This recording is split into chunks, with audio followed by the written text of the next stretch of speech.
Hi guys, I'm Courtney, And I'm Lisa. and welcome to the next chapter in the Book of the Dead, brought to you by Darkcast Network, indie podcasts with a twist.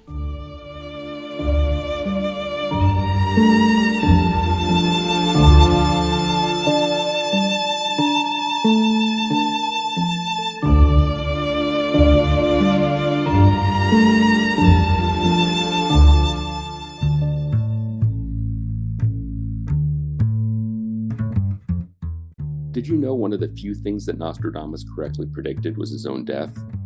Did you know that only one professional baseball player has been killed while playing the game? What about the fact that one of the most poignant last words ever were spoken by a parrot? Each week on Famous Last Words, we'll examine some of the final thoughts of some of the most fascinating people in history. From presidents to murderesses, from business innovators to teen pop icons. That's Famous Last Words, part of the Darkcast Network, available right now wherever you get your podcasts.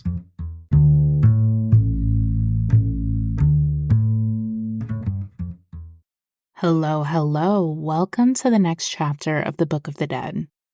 All the way back in November of 2022, when this podcast was brand new, we did chapter 16, where we covered the horrific murder of Junko Furuta.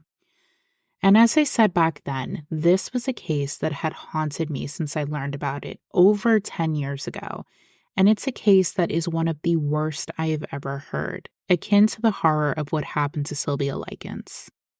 The reason I mention this is because I thought Junko and Sylvia's cases were some of the worst committed by a group of people. Now, obviously, being involved in the true crime community, it would be ignorant to even suggest that there aren't cases just as bad, if not worse, out there, because there are.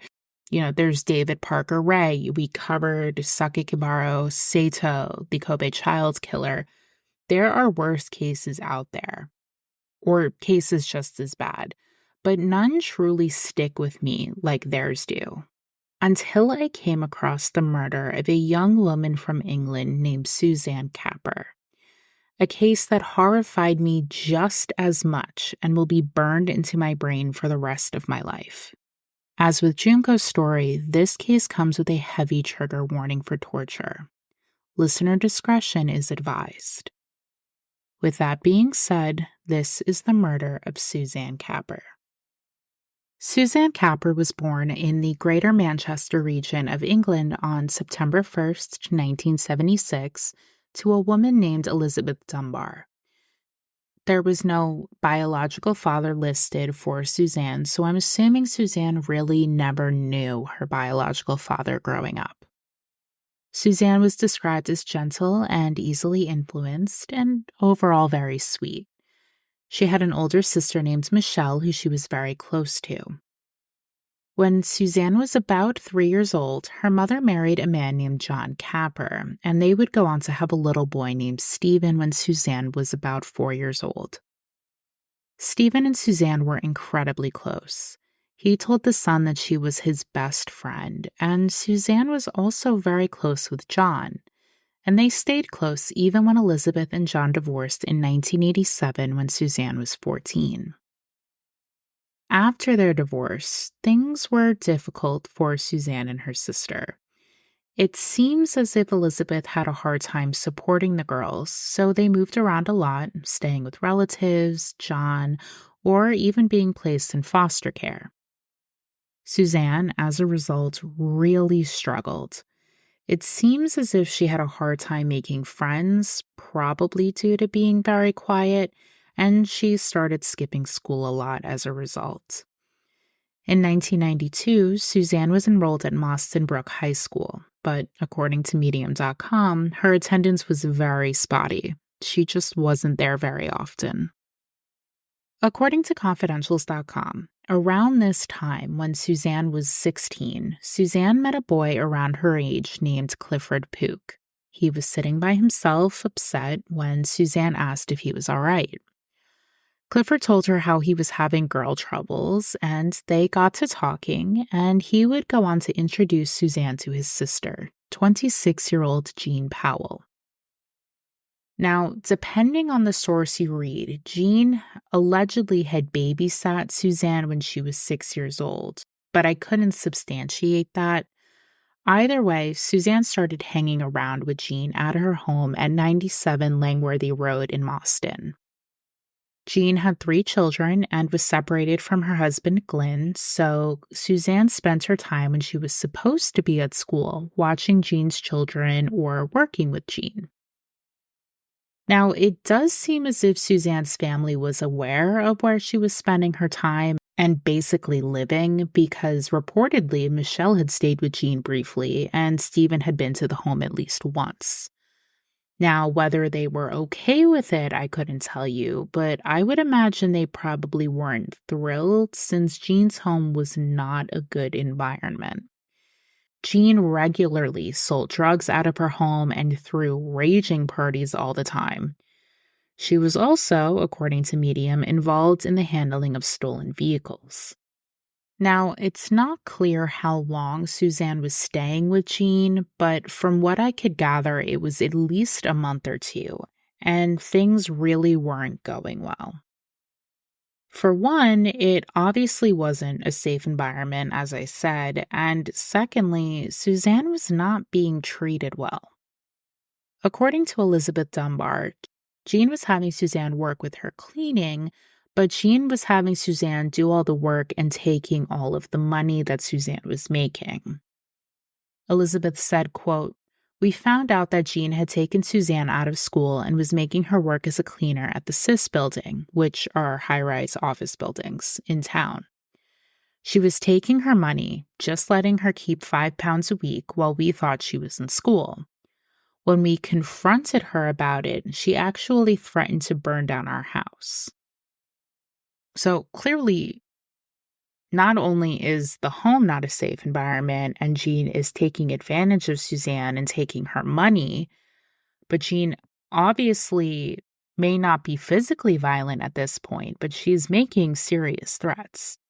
Now, as far as I could tell, this was never reported. Maybe they thought that Jean was just kind of blowing smoke and just trying to act tough, but this is clearly a warning sign as we get deeper into the case. At some point during this time, another woman named Bernadette McNeely moved into Jean's house. She was 24 and had been living in 91 Langworthy Road when she moved in with Jean along with her own 3 children. So now there's 9 people in this home, which wasn't particularly big. From what I could tell, the homes on Langworthy Road were similar to housing developments, so it's not like they were living in a large house, it was closer to an apartment. And this is where things really start to go badly. There was a constant rotation of men coming in and out of the house, most notably Jean's brother Clifford, 16-year-old Anthony Dudson, who was sleeping with Bernadette and Jean, and allegedly Suzanne, Glenn Powell, and Jeffrey Lee, who was a former inmate who came by frequently to purchase amphetamines, according to an article for The Independent. This group was very wild, getting into fights with neighbors, bullying Suzanne, and they had even set fire to a neighbor's trash can. In November of 1992, Suzanne went to visit her mother at work. Elizabeth was working at Calderwood Day Center, and she said, according to an article, Confidentials, that Suzanne showed up covered in bruises. Quote, "She came to where I worked and I noticed a bruise on her face. I said something like, 'Been fighting over boys then?' But she just shrugged her shoulders. She then told me she wanted to move in with me. I just moved into a new flat that very day, and I told her to give me a couple of weeks to get her room ready. She was supposed to move in on Christmas Eve." Allegedly, what had really happened was that Jean and Suzanne had been introduced to a friend of a friend named Mohammed Yusuf. According to Jean, Suzanne had suggested that Jean sleep with Mohammed, and she, quote, "gave her a good hiding for trying to make me go with an Arab." This hiding included locking Suzanne in a cupboard for 4 days. And Suzanne apparently did tell neighbors what had happened, but no one believed her. And part of me kind of understands someone not believing her when she says that, because it's such a crazy thing for a person to do to another person. Like, no sane person at least, locks a 16-year-old girl in a cupboard for 4 days. The next incident of abuse was when Bernadette and Anthony contracted pubic lice. They accused Suzanne of giving it to them because she regularly slept in a bed that they would use when they were having sex. So they forced her to strip and shave herself in front of them. So not only is that humiliating to make anyone go through, let alone a 16-year-old girl, and it's one of the things about this case that blows my mind was that they were assaulting her. They were doing things to her that was assault. And it's mind-blowing and baffling to me that they were putting her through that. You know, they were adults and she was, for all intents and purposes, a child. She was 16. During the time that this is going on, according to what Stephen, Suzanne's brother, told The Sun, Michelle, who had had a child by this point, had also stayed, at least briefly, at Jean's house, as I had mentioned before. Around the last week of November, Stephen and Suzanne, who had been watching the baby, brought her to Jean's because they assumed Michelle was there, but she wasn't. He said, quote, "My sister wasn't in, so we wanted to leave the baby with Dudson, Clifford, and another man who I think was Glenn Powell. They said it was nothing to do with them and didn't want to take the baby until my sister came back. Then Dudson said, 'Let's burn the bitch.' And someone replied, 'You can't do that to a baby.' And Dudson said he was talking about Suzanne." Now, Suzanne insisted that Anthony was only joking. And I know a lot of you out there are going to wonder why Suzanne was sticking around when these adults were treating her so badly. But Suzanne so desperately wanted friends. And as terrible as they were to her, she thought of them as her closest friends. And it's really difficult for a teenage girl to give up something as important as friendship, regardless of how they were treating her. Now, unfortunately, without knowing exactly what their dynamic was, maybe there were points and times where they were overly nice to her, and that kept Suzanne around. But Michelle said that Suzanne essentially bent over backwards for them. Whatever they asked for, she did. However, the treatment of Suzanne would only get worse until it came to a head on December 7th of 1992. On this day in 1992, Suzanne was at her stepfather's home when Jean and Bernadette came by saying they were going to be throwing a party and that a boy that Suzanne was interested in would be there. According to the Manchester Evening News, as soon as they got Suzanne through the door on Langworthy Road, Glenn and Anthony ambushed her. They held her down while Glenn shaved her head and her eyebrows before putting a bag over her head and forcing her to walk around while they all beat her with wooden instruments and a belt. After this, they forced her into a cupboard and locked her in. Suzanne screamed and cried to be let out all night. Jean and Bernadette's children were home and heard all of this. Not only at this point have they brutally beaten this girl, they've done it in front of a whole bunch of children. So, of course, they know that that's a problem. They can't do this in front of the children. So this forced them to move Suzanne the next morning into Bernadette's abandoned home, where they turned over a bed and tied her to it using whatever was available: rope, extension cords, belts, whatever they could get their hands on. According to All That's Interesting, they injected themselves with drugs and the violence escalated into full-blown torture.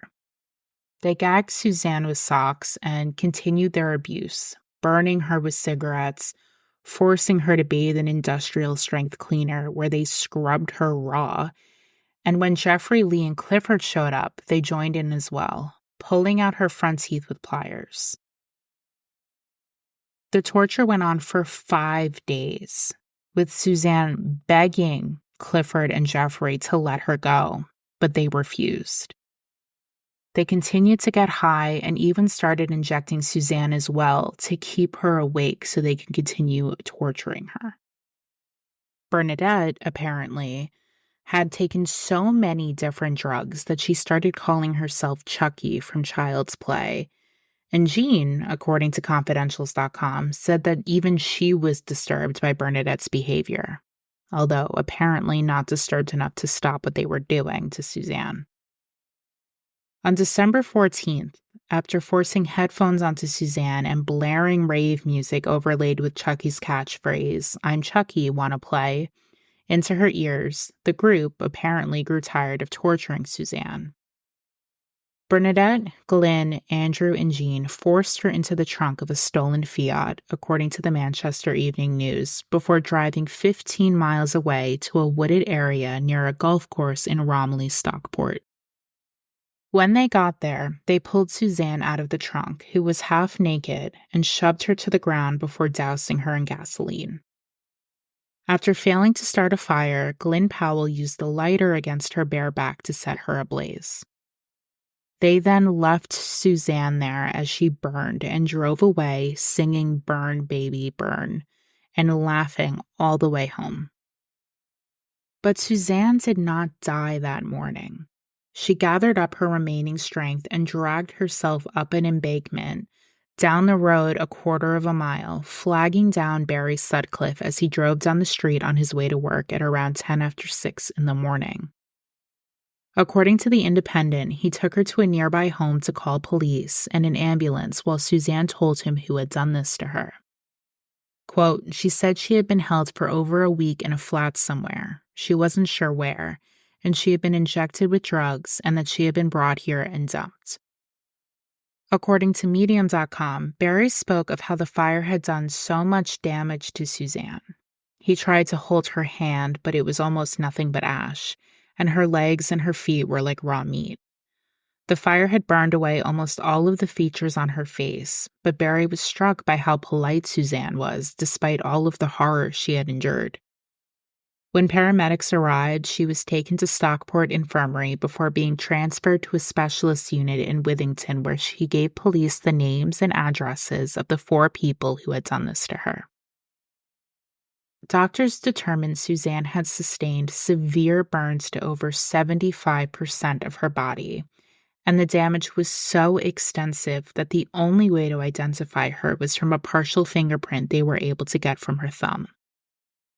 Ultimately, as a result of her injuries, Suzanne slipped into a coma and later died on December 18th, 3 days after she was found. Now, to give you an understanding of the damage severe burns can do and how fatal they can be, I'm going to give you a brief overview from Stanford Healthcare. According to Stanford Healthcare, third-degree burns destroy the epidermis and dermis, which is the first layer of skin and the layer underneath.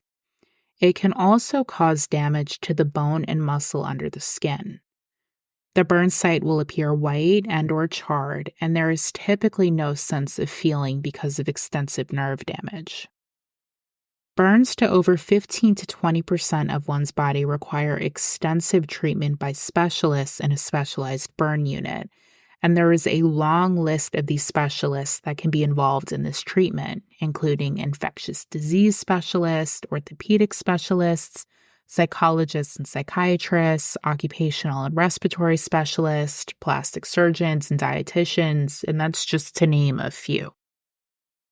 Burn rehabilitation can take years, depending on the extent of the damage, and involve things like skin grafts, complex wound care, reconstructive surgery, pain management. I mean, the list literally goes on. In recent years, the survival rate is much higher for people who have sustained full-body burns, but according to integralife.com, quote, "The mortality rate increases with the size of the burn. Those with 10% of their total body surface area, or TBSA, burned have a mortality rate of 0.6%, but that increases to 30% if the patient has a TBSA burn of over 40%. Patients with burns with greater than 70% TBSA have a 50% fatality rate." And of course, there is also the risk of infection and illness when it comes to burns like this, including urinary tract infections, cellulitis, respiratory failure, wound infections, and pneumonia. There's so much touch and go when it comes to treating this severe of an injury. And while there's been amazing medical advancements in recent years in how best to treat patients who have sustained these injuries, it wasn't like that in the 90s. While the doctors did everything possible to help Suzanne, she ultimately succumbed to those injuries. Now, when Suzanne's mother and stepfather were contacted and notified of Suzanne being in the hospital after she was found, Elizabeth didn't believe it at first. She had assumed that Suzanne was safe staying with John. She said, quote, "I thought it was a prank at first. They said Suzanne was hurt and in hospital and that I should stay where I am. They said they'll come over to pick me up. They didn't say anything else and they didn't tell me what injury she had. When I got to the hospital, all I saw was this figure in bed, covered in bandages with just her face showing. I couldn't recognize her." And when Stephen, who was 12 at the time, arrived at the hospital to see his sister before she passed, John was actually told not to allow his son in the room due to how traumatizing it would be for Stephen to see his sister like that. Quote, "My dad and I went to the hospital after a detective knocked on our door, and when we got there, one of the detectives told my dad, 'Don't let your child go in there. What he sees will not be recognizable.' Something in me was like, fuck that, and I stormed straight into the intensive care room.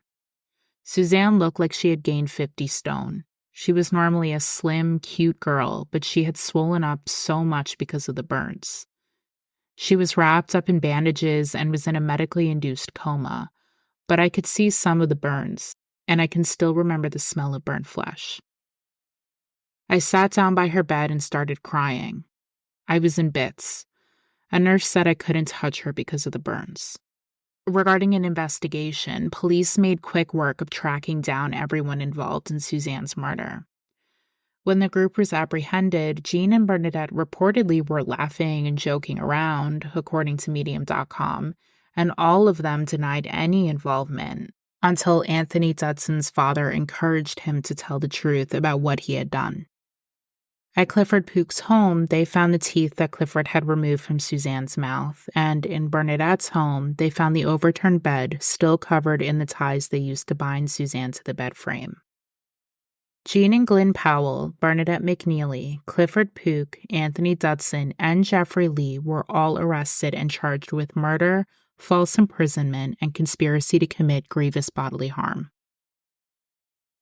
They went to trial in November of 1993, where they all pled not guilty to murder and conspiracy, with Glenn, Anthony, and Jeremy all denying false imprisonment charges, according to The Independent. The jury heard how the motive for Suzanne's murder was the mounting petty grievances they held against Suzanne, from the accusation of giving them lice to the alleged theft of Bernadette's pink duffel coat worth around 50 pounds. The trial lasted a total of 22 days, and Elizabeth had a really hard time dealing with it. Quote, "I wasn't allowed to attend the first day of the trial because they were going over some of the worst things they had done to her. When I did go, I was with my son. He had recently been in an accident and had metal scaffolding on his leg, but as soon as he saw them in the dock, he started to unscrew it. He wanted to use them to smash through the glass they were hiding behind. In the end, I couldn't cope with the trial and stopped attending." At the end of the trial, the jury deliberated for 9 hours and 52 minutes before finding Jean, Bernadette, and Glenn guilty of murder and sentenced to life. Anthony was also found guilty of murder and detained at Her Majesty's pleasure. The 4 of them were found guilty of conspiracy to commit grievous bodily harm, with Glenn also being found guilty of false imprisonment. Bernadette, Jean, and Glenn were given an additional 20 years to run concurrently with the life sentence with a minimum term of 25 years, and Anthony was given 15 years for false imprisonment with a concurrent sentence of 15 years for the conspiracy charge. Jeffrey was acquitted of murder but given 15 years for false imprisonment, and Clifford Pook was cleared of murder at the start of the trial by the judge. However, he was charged with 7 years for false imprisonment and 15 years for conspiracy, again to run concurrently with each other. Elizabeth did end up watching the sentencing, and she said, quote, "I can still remember clearly the moment the guilty verdicts were read. When they were taken away and sent downstairs, they just started screaming. Just screaming and shouting, and I thought, they didn't care when Suzanne was screaming. They didn't hear Suzanne's screams. Then Glenn Powell turned around to look at us in the public gallery and just said, 'Revenge.'" Now, remember, I didn't say they received whole life orders. In England, when you are found guilty of murder, you must be sentenced to life, but that doesn't necessarily mean you spend life in prison. It means that, should you be released, you will spend the rest of your life unlicensed to the community. If you break the terms of the license or are found committing another crime, you go back to prison. A whole life order, like what Myra Hindley received for her part in the Moores murders, means that you spend the rest of your life behind bars. The only way to be released is if there is an exceptional compassionate circumstance. The reason I mention this distinction is because as of today, in 2024, not a single person involved in Suzanne's murder is behind bars. Every single one of them was released, and almost all had their sentences reduced.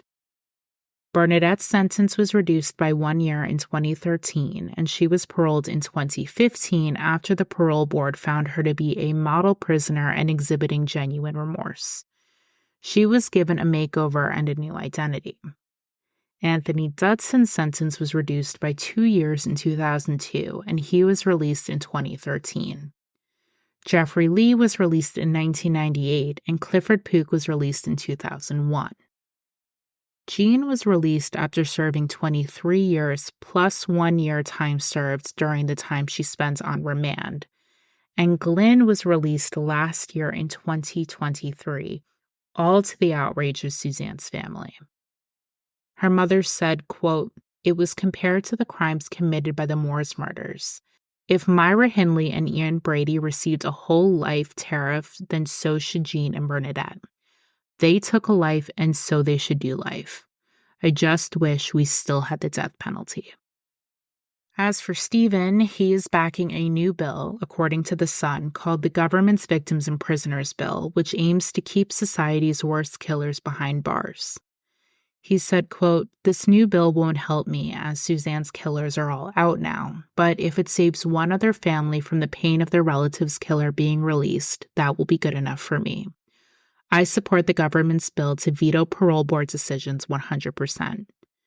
And Lord Chancellor and Justice Secretary Alex Chalk KC said, quote, "Awful cases such as this are exactly why life must mean life for sadistic child killers, and why I will change the law to bring in a ministerial check on parole decisions for the most dangerous offenders." In response to what Suzanne did to bring her killers to justice before her death, Elizabeth said, quote, "Suzanne was very forgiving, but she was also a girl who would try to sort out her problems on her own. That's what she did in the end. She survived her ordeal long enough to name every single one of them." As I said in the beginning, this case will be burned into my brain forever. It is right up there with Junko Furuta's. It is right up there with David Parker Ray, which I will likely never cover that case.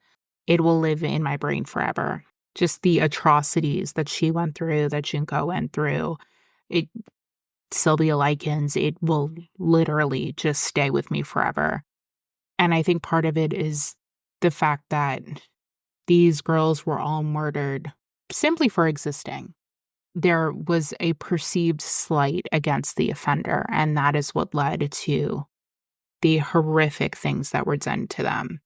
That was the justification that their killers used. And it's disgusting, and it will literally be in the back of my mind forever. As always, I appreciate you guys. We actually just celebrated 2 years last week, which is crazy. I have some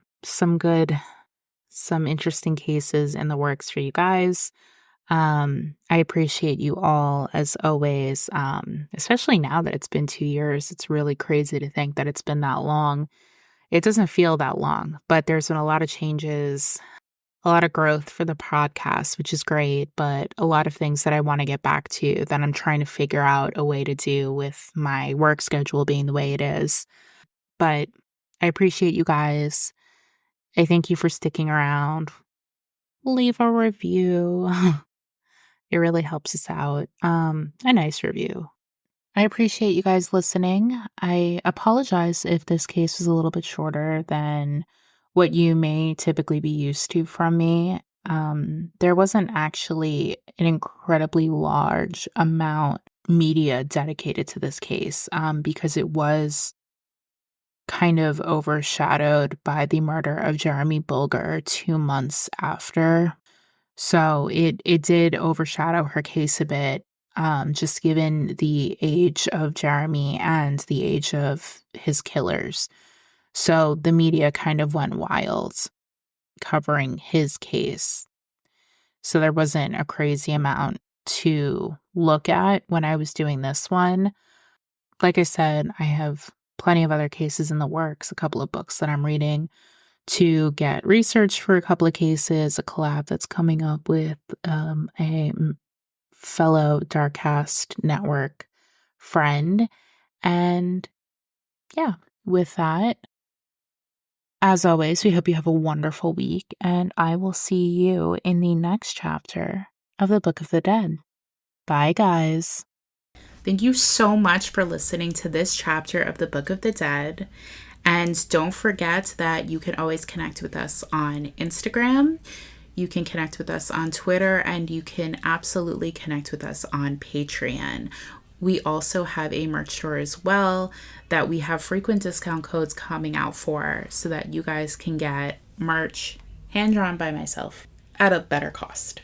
We hope you have a lovely rest of your week. And just remember, please be kind. And don't forget to always stay safe, stay curious, and stay vigilant. Bye, guys. Bye.